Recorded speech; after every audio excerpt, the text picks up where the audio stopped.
You'll see drivers doing this, stopping to let oncoming traffic pass by, or they'll drive slow over the gaping potholes. Really slow.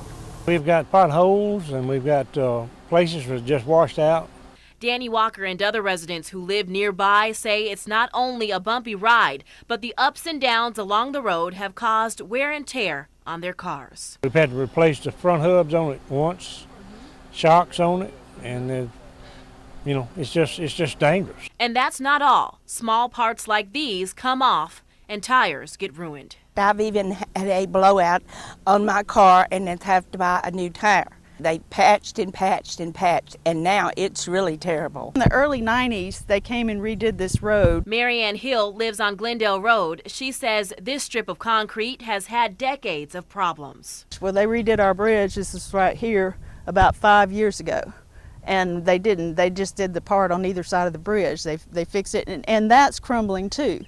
There's no substance under this road whatsoever. According to Public Works Director Brad Jones, there's two options in fixing Glendale Road. One is a quick fix patch-up job that will cost around $50,000.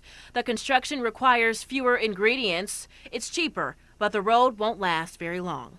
What really needs to happen is a road replacement job, but that'll cost $500,000, and that's money the city just doesn't have.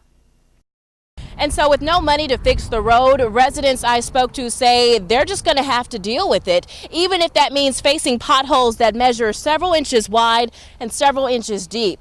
Now, it got so bad for one resident, he decided to take matters into his own hands. My wife noticed driving down one day that the road had caved in. It actually had a washout. We had to take a sign and stick in the hole to keep the people that was traveling that road from hitting that thing.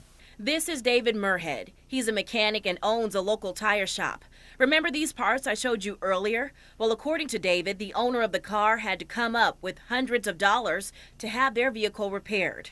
The estimate on that vehicle was about $900.